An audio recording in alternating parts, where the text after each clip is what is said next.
कहानी की शुरुआत में हम काफी सारे डीमन को देखते हैं जो कि काफी तेजी से गांव की तरफ जा रहे होते हैं और वहां पर तबाही मचा रहे होते हैं। और ये डीमन काफी ज्यादा पावरफुल और स्ट्रांग होते हैं जिसके वजह से इंसान उनके सामने टिक नहीं पाते हैं। और वहीं पर चार गार्डियंस उन मॉन्स्टर से लड़ रहे होते हैं और थोड़े समय में उन्होंने सभी मॉन्स्टर को मार गिराते हैं। और ये गार्डियन करीब 200 सालों से गाँव और इंसानों का रक्षा करते हुए आए हैं, पर उन्हें आज तक अपना एक भी सक्सेसर नहीं मिला है। और फिर उतने में ही वहाँ पर उनके तरफ काफी सारे मॉन्स्टर आने लगते हैं। अब यहाँ पर वो चार गार्डियन भी काफी ज्यादा थक चुके होते हैं, जिसके वजह से वो चार गार्डियन अपने आप को सेक्रीफाइस करके एक काफी पावरफुल फॉर्मेशन क्रिएट करने लगते हैं। और वो चार गार्डियन यहाँ पर काफी ज्यादा सैड भी होते हैं क्योंकि उन्हें अपना सक्सेसर नहीं मिला था। और एक गार्डियन कहते हैं आज हम यहाँ पर खुद को सेक्रीफाइस करके इन मॉन्स्टर और डीमन को 100 साल तक रोक सकते हैं, लेकिन 100 साल के बाद फिर से वो डीमन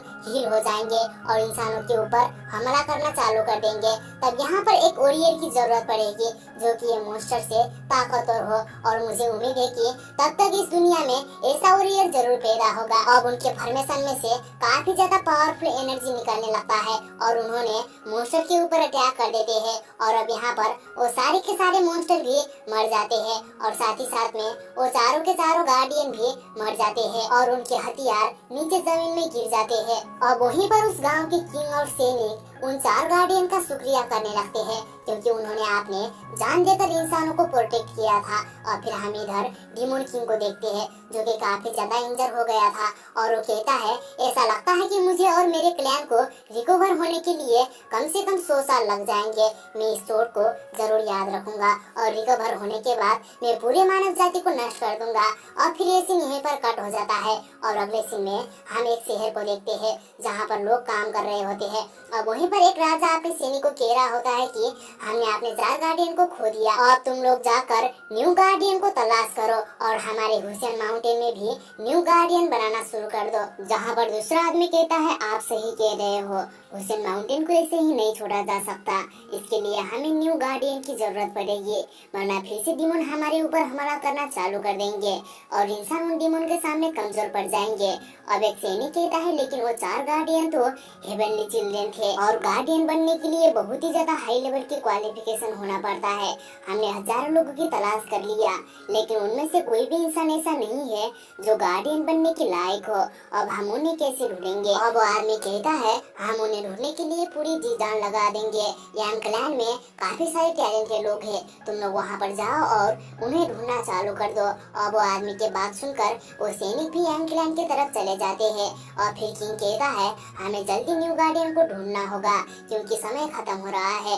और फिर ये सीन यहीं पर कट होता है और फिर हम अगले सीन में एक पैलेस को देखते हैं जहाँ पर एक महिला एक बच्चे को जन्म देती है और एक मेड आकर वो बच्चे किंग के हाथ में पकड़ा देती है और उन्हें कंग्रेचुलेशन बोलती है क्योंकि वो बच्चा किंग का ही होता है। और वहाँ पर काफी ज्यादा थंडर भी गिर रहा होता है जिसको देखने के बाद एक सर्वेंट किंग को कहता है एक गुड साइन है।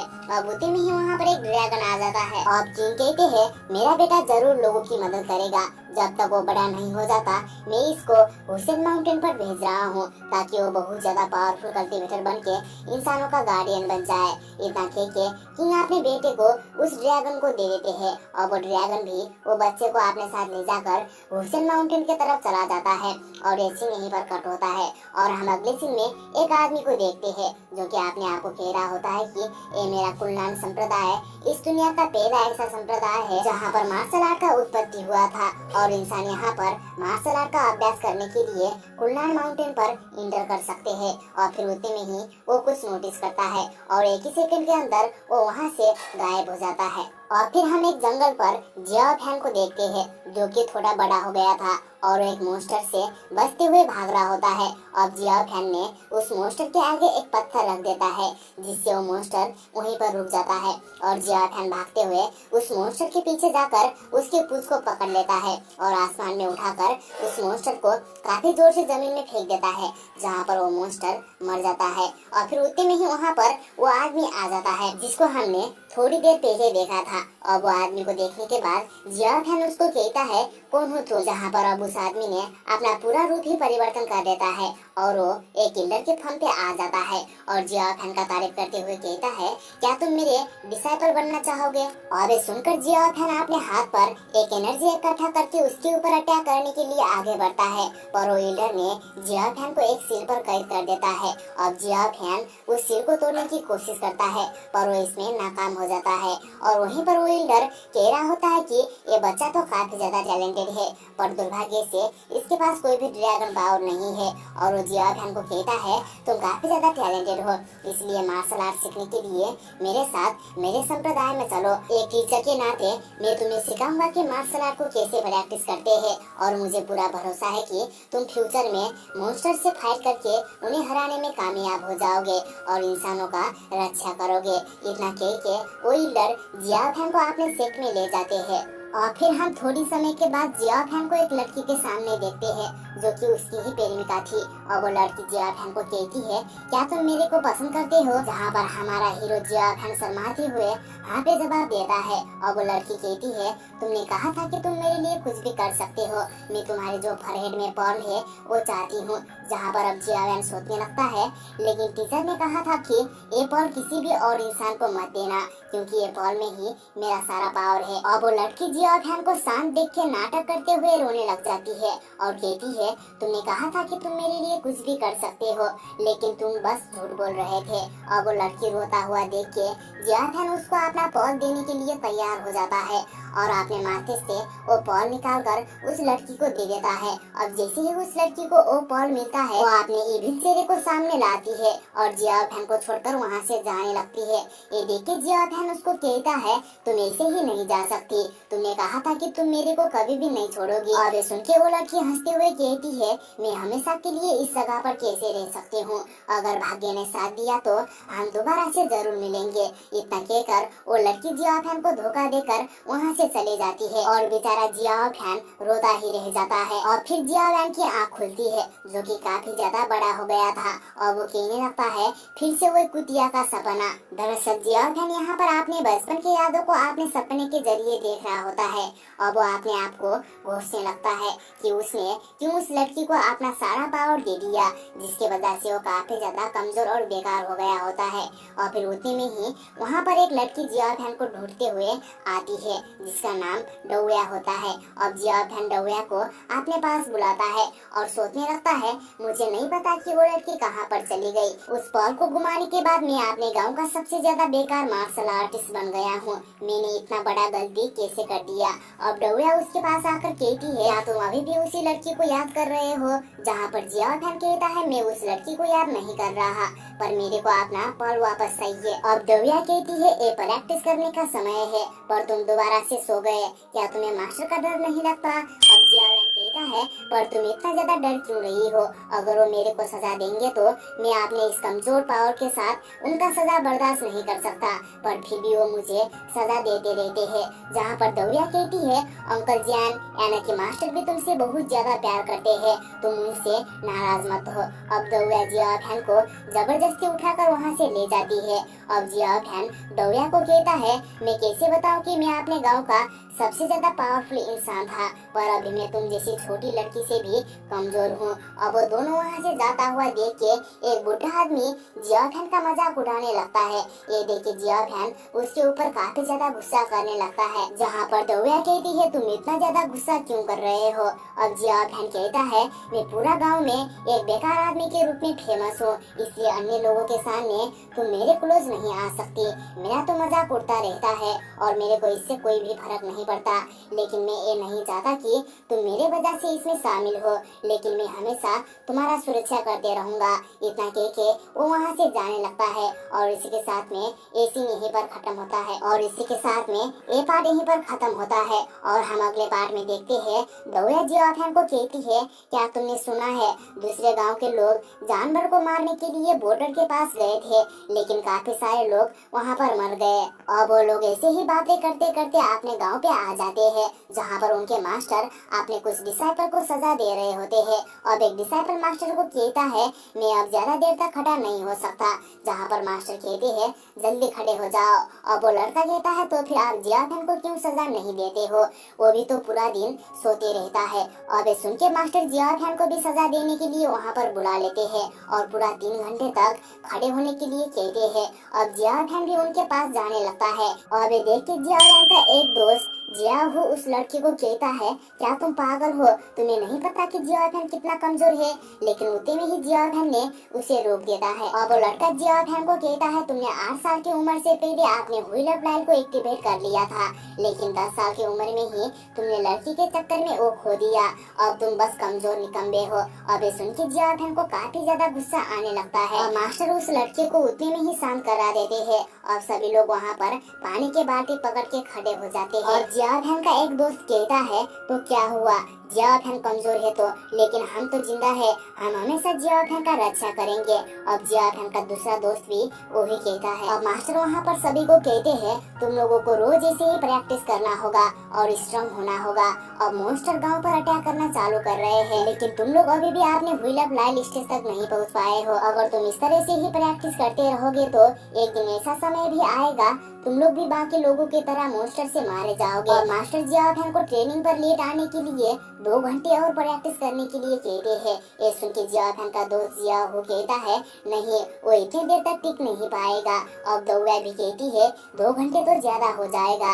अब इतने में ही जिया फैन कमजोर होकर जमीन में गिर जाता है, जहाँ पर मास्टर उसको कहते हैं क्या तुम 2 घंटे तक ज्यादा प्रैक्टिस नहीं कर सकते। और जिया फैन खड़ा होकर कहता है हाँ मैं कर लूंगा और फिर से व्हीलर लाइट तक कल्टीवेट करके गांव को मॉन्स्टर से प्रोटेक्ट करूंगा। इतना कहकर वो प्रैक्टिस करने लग जाता है। ये देखकर मास्टर के ओठों पर भी थोड़ा मुस्कान आ जाता है और जिया फैन के दोस्त उसको अकेले छोड़ नहीं पाते हैं और वो भी उसके साथ प्रैक्टिस करने लग जाते हैं और जोर जोर से चिल्लाते हुए कहते हैं हम अपने गाँव को मॉन्स्टर से बचाएंगे।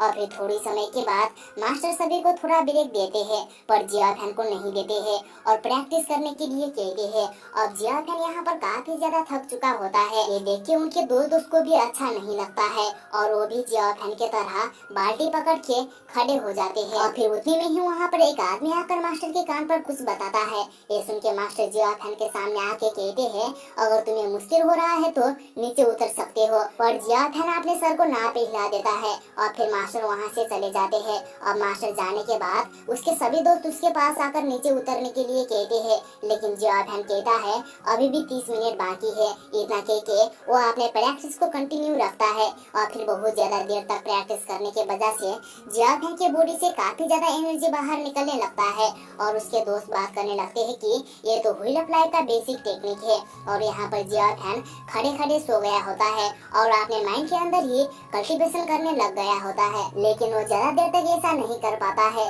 और वो कमजोर होकर जमीन में गिर जाता है। तभी वहाँ पर कुछ बुली जाते हैं और जिया फैन को बुली करने लगते हैं। तभी जिया अबू उनके पास आके उन्हें रोकने की कोशिश करता है, लेकिन उसका कोई भी फायदा नहीं होता है और एक लड़का जिया फैन को ट्रैश बोलते हुए जिया अबू को साइड में धक्का दे देता है और जिया फैन को मारने के लिए आगे बढ़ता है।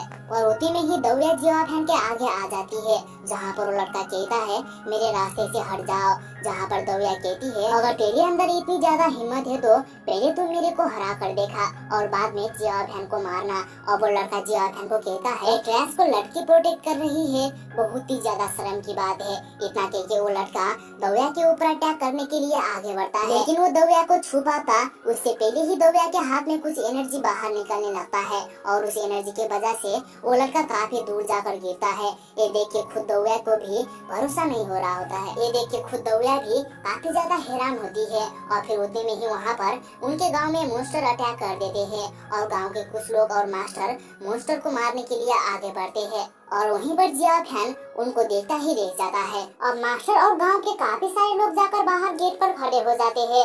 वहीं पर काफी सारे मॉन्स्टर काफी तेजी से गांव की तरफ आने लगते हैं और इंसानों के ऊपर हमला कर देते हैं।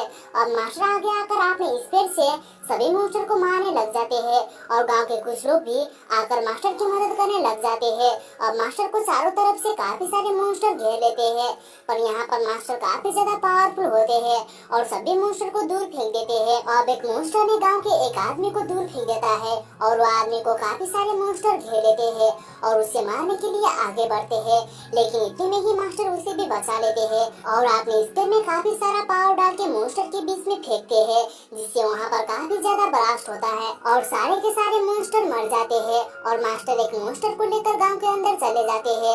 और फिर हम एक जंगल में किंग को देखते हैं जो कि एंसेस्ट्रल ग्राउंड को ढूंढने के लिए अपने सफर में निकले होते हैं और वो लोग जियाओ खान के गांव यानी कि लॉन्गटाउ विलेज से गुजर रहे होते हैं। और फिर ये सीन यहीं पर कट हो जाता है और अगले सीन में हम जियाओ खान के घर के बाहर दो बच्चे को देखते हैं जो कि जियाओ खान के घर को काफी ज्यादा सुंदर बता रहे होते हैं और उन्हें लगता था कि मास्टर जियाओ खान का फादर है, इसलिए उनका घर इतना ज्यादा सुंदर है। और फिर उतने में ही मास्टर एक मॉन्स्टर को लेकर घर पर आ जाते हैं और जियाओ खान को वो मॉन्स्टर पकाने के लिए कहकर घर के अंदर चले जाते हैं।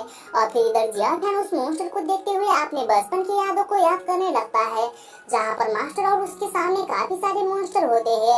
ये देख के जियाओ खान डर के वहाँ से भागने लगता है, पर वो थोड़ी दूर जाकर एक पत्थर पे जाकर टकराता है और नीचे गिर जाता है और ठीक उसके आगे एक मॉन्स्टर होता है। ये देख के मास्टर जियाओ खान को बचाने के लिए आगे बढ़ते हैं, लेकिन एक मॉन्स्टर ने उन्हें भी दूर फेंक देता है, जिससे मास्टर काफी ज्यादा इंजर्ड हो जाते हैं।